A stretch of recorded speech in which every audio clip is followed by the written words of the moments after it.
اس کے علاوہ امن عامہ کے ڈائریکٹر نے بتایا کہ مکہ مکرمہ میں 2,69,678 ایسے افراد کو جن کے پاس پرمٹ نہیں تھا روک دیا گیا ہے اور انہیں مکہ میں داخل ہونے نہیں دیا گیا۔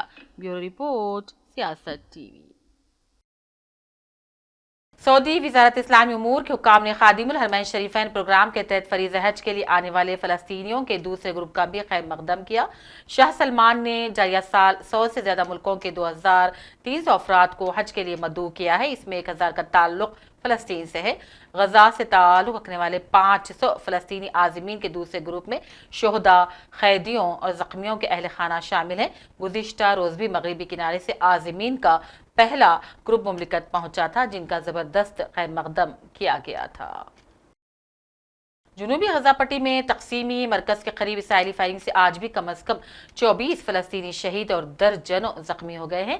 اس حوالے سے صحت کے مقامی حکام نے بتایا ہے کہ افراتفری اور امدادی کارروائیوں کو روکنے کے لیے خون ریزی کا ایک بار پھر تازہ ترین سانحہ پیش آ گیا۔ اسرائیلی فوج نے کہا افواج نے افراد کے گروپ پر فائرنگ کی جو رفح میں تقسیمی مرکز کے قریب رسائی کے مخر راستوں سے باہر نکل گئے تھے۔ اس سلسلے میں بدستور تحقیقات جاری ہے کہ کیا ہوا تھا۔ ہلاکت اسرائیل کے اس بیان کے چند گھنٹے بعد ہوئی جبکہ 3 فوجی شمالی غزہ پٹی میں لڑائی میں ہلاک ہو گئے تھے۔ برطانوی وزیر اعظم کیئر سٹارمر نے زور دے کر کہا غزہ کی صورتحال دن بدن بدتر ہوتی جا رہی ہے اور یہ انتہائی ضروری ہے کہ فلسطینی علاقے کو فوری طور پر مزید انسانی امداد دی جائے۔ اسکاٹ لینڈ میں صحافیوں سے بات کرتے ہوئے جب ان سے پوچھا گیا کہ آیا برطانیہ اس معاملے میں کوئی قدم اٹھائے گا تو انہوں نے کہا غزہ میں حالات ناقابل برداشت ہو چکے ہیں، ہر گزرتے دن کے ساتھ یہ مزید سنگین ہوتے جا رہے ہیں۔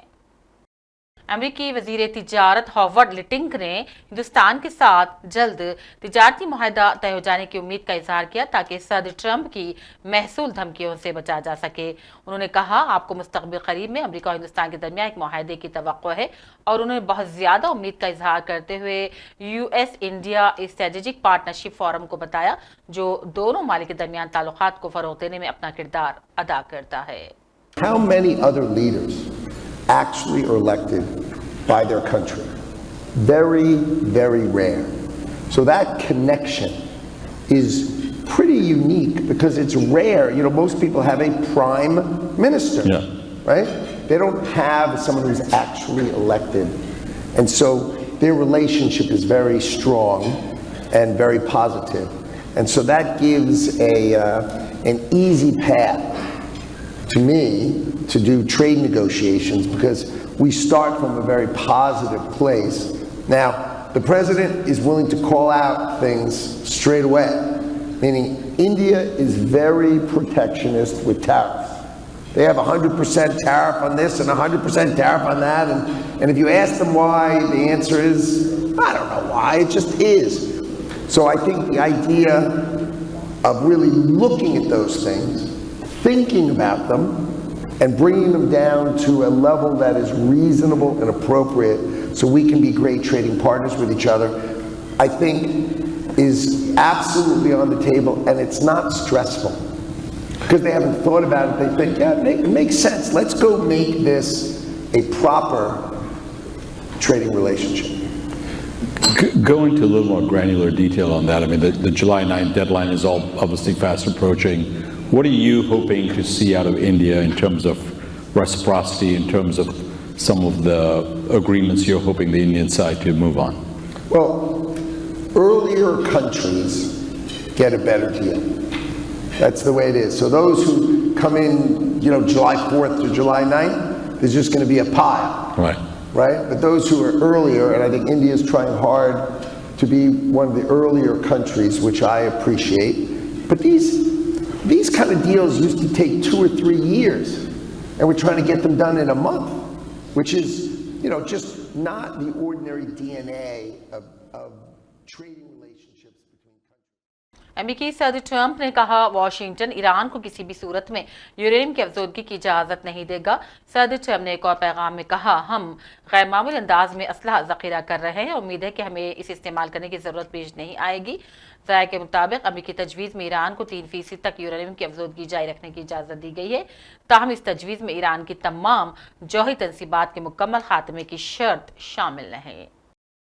پاکستان کی شرانگیزیوں کے خلاف دنیا کو آگاہ کرنے کے مقصد سے مختلف ملکوں میں موجود کل جماعتی پارلیمانی وفود میں سے ایک کی رکن کنیموزی نے اسپین میں دو ٹوک انداز میں کہا، جب ملک کی بات آتی ہے تو ہم سب ایک ہیں اور ایک رہیں گے۔ Meeting, across the countries have also been very positive, and they had a lot of, emotional connect with India, and they feel very strongly wronged by these terrorist acts, and they stand with India solidly. We could see it in all the places we visited, and they stand very strongly with India as a nation. Last question, as the head of the delegation, what was your experience like leading a team of MPs from different political parties in India's fight against terrorism? Also, can you share a memorable moment where the delegation unity and commitment to India's interests stood out despite the different party opinion? No, I think there's just not one moment. I think every moment this delegation met people. It was a very reassuring thing that India comes together as one. When we can have our issues, we can have different ideologies, we come from different political backgrounds, and in parliament we can have heated arguments.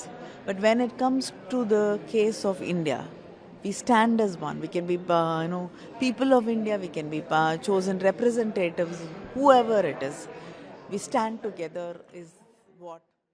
اسی دوران عرب ملکوں کا دورہ مکمل کر کے ایک اور کل جماعتی پارلیمانی وفد ہندوستان واپس آیا ہے۔ اس وفد میں شامل حیدرآباد کے رکن پارلیمنٹ اسد اویسی بھی حیدرآباد پہنچ آئے ہیں، تاہم ایئرپورٹ پر انہوں نے میڈیا والوں سے بات کرنے سے صاف انکار کر دیا۔ بنگلہ دیش کی حکومت نے نئے کرنسی نوٹ جاری کر دیے ہیں جو شیخ حسینہ واجد کے والد اور ملک کے پہلے صدر شیخ مجیب الرحمان کی تصویر والے نوٹوں کی جگہ لے لیں گے۔ ملک میں اس وقت عبوری حکومت چل رہی ہے جو حسینہ واجد کے ملک سے نکل جانے کے بعد قائم کی گئی ہے۔ حسینہ واجد کے خلاف ایک مقدمہ بھی شروع کر دیا گیا ہے جس میں ان پر حکومت کے خلاف احتجاج کو طاقت کے ذریعے کچلنے کے الزامات لگائے گئے ہیں۔ پیر کی دیر رات پاکستان میں آئے زلزلے کے بعد ایک عجیب و غریب واقعہ پیش آ گیا، یعنی کہ پاکستان کے کراچی کی ملیر جیل کے قیدیوں نے اس موقع کا فائدہ اٹھاتے ہوئے راہ فراری اختیار کر لی۔ دراصل قیدیوں کو تحفظ کے لحاظ سے ان کے کمروں سے باہر نکال کر مین گیٹ تک لایا گیا تھا، لیکن موقع دیکھ کر کم از کم 216 قیدی جیل سے بھاگنے میں کامیاب رہے۔ میڈیا سے بات کرتے ہوئے جیل کے افسران نے تصدیق کی ہے کہ 80 سے بھی زیادہ قیدیوں کو پھر سے پکڑ لیا گیا ہے، لیکن باقی قیدی ابھی بھی پہنچ سے باہر ہے۔ آئی پی ایل 2025 کا فائنل آج احمد آباد کے نریندر مودی اسٹیڈیم میں کھیلا جائے گا۔ فائنل کی اختتامی تقریب کی تھیم آپریشن سندور رہے گی۔ تقریب میں تینوں افواج کے سربراہان کو بلایا گیا ہے۔ پورے اسٹیڈیم کو ترنگے کے رنگ کی لائٹ سے سجا دیا گیا ہے اور اس دوران موسیقار شنکر مہادیون کا لائیو کنسرٹ ہوگا۔ رائل چیلنجرز بنگلورو اور پنجاب کنگز کی ٹیمیں آج ہونے والے آئی پی ایل کے فائنل مقابلے میں آمنے سامنے رہیں گی۔ ان دونوں ٹیموں کے پاس ایک سنہرا موقع ہے کہ ٹرافی جیت کر 18 سالی کی خشک سالی ختم کیا جائے۔ ویسے سبھی کی نگاہ اسٹار کھلاڑی وراٹ کوہلی پر رہنے والی ہے کیونکہ وہ آخرکار بنگلورو کو آئی پی ایل کا خطاب جتانا چاہتے ہیں یا نہیں۔ آخر میں ہیڈ لائنز پر ڈالتے ہیں ایک اور نظر۔ مناسک حج کی شروعات ہوگی کل 4 جون سے۔ میدان عرفات میں جدید فیلڈ ہسپتال اور جدید حفاظتی انتظامات کا افتتاح۔ جنوبی غزہ پٹی میں تقسیمی مرکز کے قریب اسرائیلی فائرنگ، کم از کم 24 فلسطینی شہید اور درجنوں زخمی۔ ہندوستان سے ہوگا جلد تجارتی معاہدہ، امریکی وزیر تجارت کا اظہار امید، کہا معاہدہ دونوں ممالک کے لیے ہوگا فائدہ مند۔ ایران کو کسی بھی صورت یورینیم کی افزودگی کی اجازت نہیں دیں گے، امریکی صدر ٹرمپ نے دیا ایک بار پھر بیان۔ عرب ملکوں کا دورہ مکمل کر ایک اور کل جماعتی پارلیمانی وفد ہندوستان واپس، میڈیا سے کسی قسم کی بات چیت سے صاف انکار۔